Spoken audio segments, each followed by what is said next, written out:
Today, I'm sharing with you all my recipe for making a Puerto Rican style potato salad. This classic Puerto Rican salad is perfect for any occasion. So let's go ahead and get started. The very first thing we're going to be using in our potato salad is going to be potatoes. I'm going to be doing a full 5-pound bag of potatoes, and I'm using the gold potatoes because I really like how smooth and soft they are, but you are free to use any potato of your liking. I'm first going to go ahead and peel all of my potatoes. A little time-saving and cleaning tip that I have for you is to use the bag that the potatoes come in to put all of your potato peels in it, just for quick and easy cleanup. And then after I'm done, I simply roll the bag up and place it in the trash.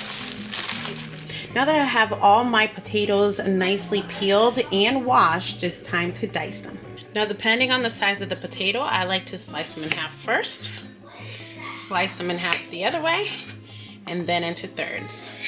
If the potato is smaller, like this one, I go half, half, and then half this way. But you can cut them in as small pieces as you want.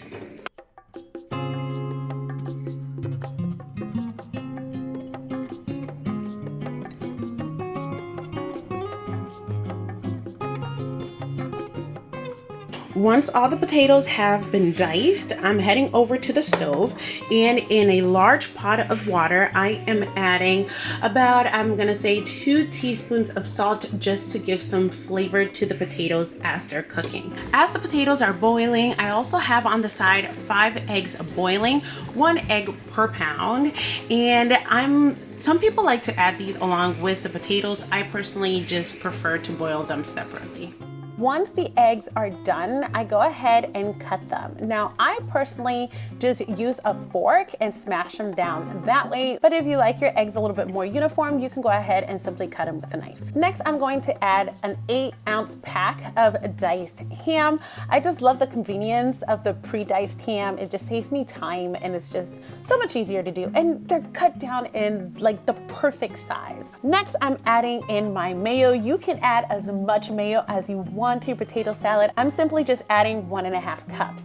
Then I'm adding a 1/4 cup of the red onion, a container of pimiento morrones, that's the pimientos, and they have been drained.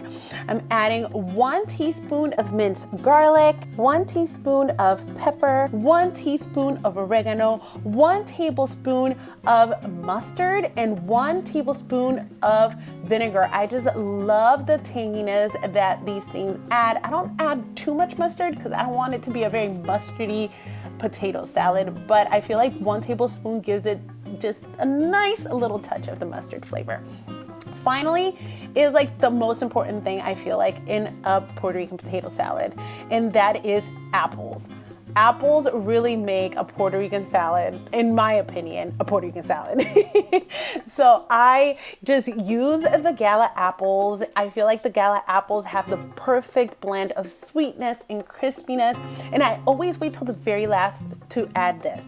I go ahead and peel the peel off, and I dice it in small enough pieces. And 1 apple is more than enough, in my opinion. Once I'm done dicing up that apple, I put everything in a bowl, and I just mix it all. I love pre-mixing all the other ingredients besides the potato first, because I feel like it helps everything incorporate very well and just get all those yummy flavors. Now, I know that my potatoes are done when they are fork tender. I'm not making mashed potatoes, so I don't want to overcook them. I still want them to have the consistency of a potato. I went ahead and drained them, and I'm going to be doing the mixing all in the pot instead of in the bowl, just because it gives me a little bit more space to mix and not mash my potatoes. With a spatula, I'm just mixing everything in so that it's well incorporated. Once everything has been mixed very well, I'm giving it one final taste to see if I need to adjust for salt. And in my case, I did needed to add some salt. I added about 1 to 2 teaspoons. You can really use your judgment at this point. Once the potato salad is made, you can go ahead and place it in whatever bowl or container you are going to be storing your potato salad in. Then I just let it sit out for a little bit so it would cool off. Now, potato salad is best when it's chilled. So I went ahead and put it in my refrigerator for about 5 to 6 hours or until it was completely cooled. And this potato salad was absolutely phenomenal. Puerto Rican potato salad is definitely one of those side dishes that you will find in any celebration or any festivity. It pairs best when you serve it with arroz con gandules or any form of yellow rice. If you want to see how to make arroz con gandules, go ahead and check this next video out. Thank you for watching, and I will see you next time. Bye!